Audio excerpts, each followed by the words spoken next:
प्रधानमंत्री जी कहते हैं कि मेरा गारंटी, मोदी का गारंटी, और दुनिया क्या कहे दुनिया इस मोदी जी के गारंटी का, कि जब आपने 15 लाख का गारंटी दिया था, हमारे खाते तो आज तक खाली हैं। कहाँ गई आपकी गारंटी? कौन सी खोखली गारंटी है? आपने कहा था कि आप करोड़ों रोजगार देंगे, क्या हुआ? तमाम नौजवान बेरोजगार खड़े हैं आपके केंद्र सरकार में, इतने पद खाली हैं, आपने भरे ही नहीं। कहाँ गई आपकी गारंटी? कौन सी खोखली गारंटी है? यही है खोखली गारंटी मोदी जी की, कोई गारंटी नहीं है।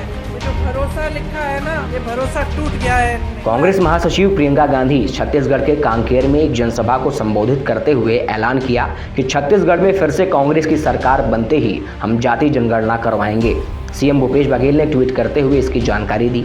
उन्होंने कहा कि अगर कांग्रेस छत्तीसगढ़ में दोबारा सरकार बनाती है तो हम बिहार की तरह राज्य में भी जाति जनगणना करवाएंगे।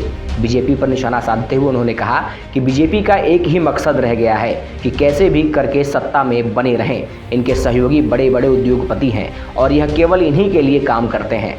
पीएम नरेंद्र मोदी पर निशाना साधते हुए उन्होंने कहा कि उनकी गारंटी खोखली है। आज महंगाई और बेरोजगारी बहुत ज़्यादा है, उसके लिए ये लोग कुछ भी नहीं कर रहे हैं। हमने रामपथ गमन बनवाए हैं और इनको पर्यटन स्थल में परिवर्तित किया है।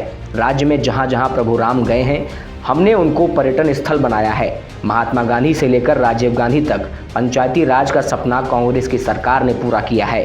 प्रियंका गांधी यही नहीं रुकी, उन्होंने आगे कहा कि पंचायतों में 33% महिला आरक्षण कांग्रेस की सरकार ने दिया। एक समय था जब जनप्रतिनिधियों की संख्या बहुत कम थी, सभी छोटे बड़े निर्णय एक जगह केंद्रित थे, लेकिन पंचायती राज से लोकतंत्र जन जन तक पहुंचा और आज क्षेत्र की ज़रूरत के अनुसार फैसले लिए जाते हैं। उन्होंने आरोप लगाया कि बीजेपी गरीबों की संपत्ति अमीरों को देने का काम कर रही है। कांग्रेस ने हमेशा ही महिलाओं को सशक्त करने का काम किया है। जनसभा को संबोधित करते हुए उन्होंने आगे कहा कि आज केंद्र की गलत नीतियों से गरीब और महिलाएं परेशान हैं। आज देश भर में किसान परेशान है, लेकिन यहाँ पर यानी छत्तीसगढ़ में किसान खुशहाल है, क्योंकि हमने किसानों के लिए बहुत काम किया है।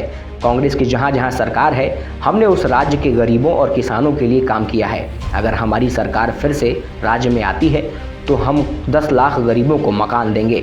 अगर आप जागरूक बनेंगे तो आप सिर्फ कांग्रेस को ही वोट देंगे। उन्होंने महिलाओं को विशेष रूप से धन्यवाद देते हुए कहा, मैं धन्यवाद देती हूं कि वो इतनी दूर से मेरी बातों को सुनने के लिए आईं।